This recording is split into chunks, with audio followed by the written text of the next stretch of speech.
Hi there, this is Matt with State of Flux, here with another Pixar retrospective, and this week we are going to be tackling Ratatouille.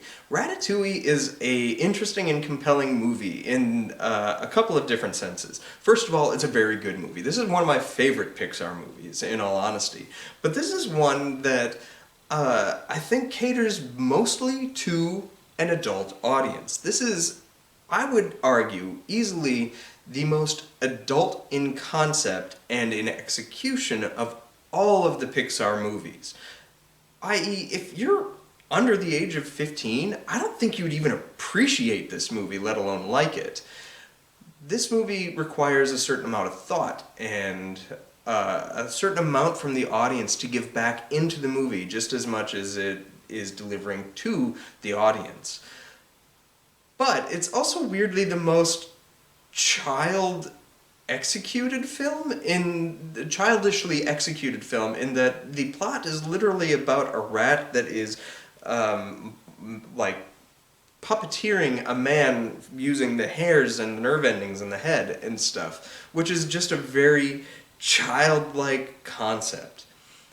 And it's weird. I've tried to watch this with my own daughter, and she just doesn't really. She finds too much of it uninteresting to her. I don't know that she's even ever finished the movie from front to back, which is unusual for her.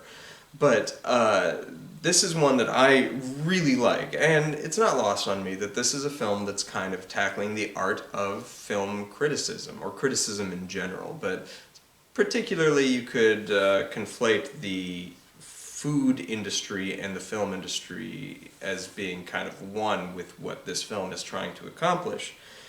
And it's a humbling movie if you are a person who likes to criticize a film, because it does sort of take a swipe at criticism, particularly bad faith criticism.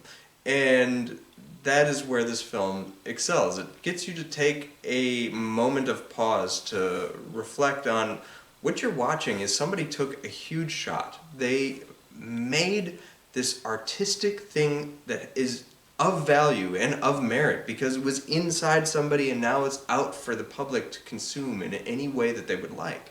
And yeah, we're gonna naturally have feelings for it, but to take like personal swipes at a filmmaker or a restaurateur or whatever, a chef, is kind of meek in a lot of ways. It's the weakest form of expression, but it can also bolster one's career, as this film quite acknowledges.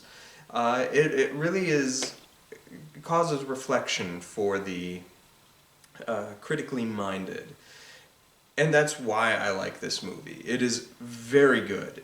It's good all the way through, and it gets you to appreciate food. If you're somebody like me who's somewhat of a glutton that likes to just wolf down food, the film asks you to pause with what you're consuming and take in the different strokes, and you see like the scene where he takes a bite of the grape and a bite of the cheese and then combines the flavors, and each one gives a different animated flourish. And that kind of asks you to pause in your daily life, your daily routine with anything that you're doing, to just take a moment of reflection on what it is that you are consuming, be it physically consuming or intellectually consuming. And that's something that I really appreciate, that it takes the time to ask the audience to pause on life. And this is kind of a slow burn of a movie. It allows itself to simmer and marinate in whatever it is that it is trying to accomplish before giving the big flourish at the end that delivers expertly.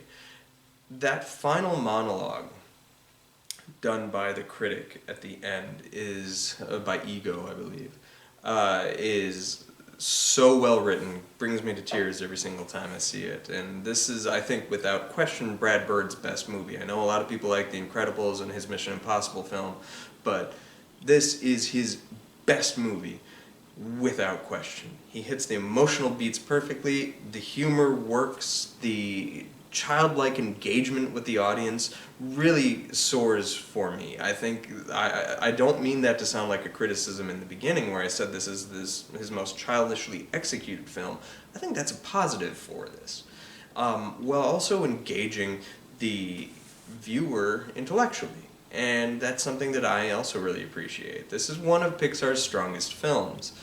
To the point of its release, it was my third favorite behind only the original Toy Story and Monsters, Inc. before it. And that's quite saying something. Now, this was the kickstart of Pixar's couple-year journey where every year they released a new movie, and every year it was a grand slam.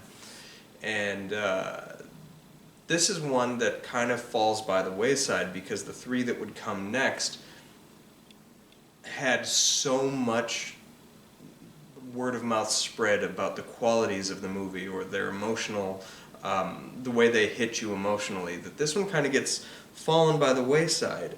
And that's such a disappointment because it is so damn good. So if you haven't seen this one in a while, I encourage you to revisit it, especially if you were sitting here watching me, listening to me. You're listening to criticism. Watch a movie that's about the art of criticism, its pitfalls, and its like positives. Check out, in short, Ratatouille, an easy 4-star movie. Thanks for watching, like, subscribe, do all that good stuff. Peace.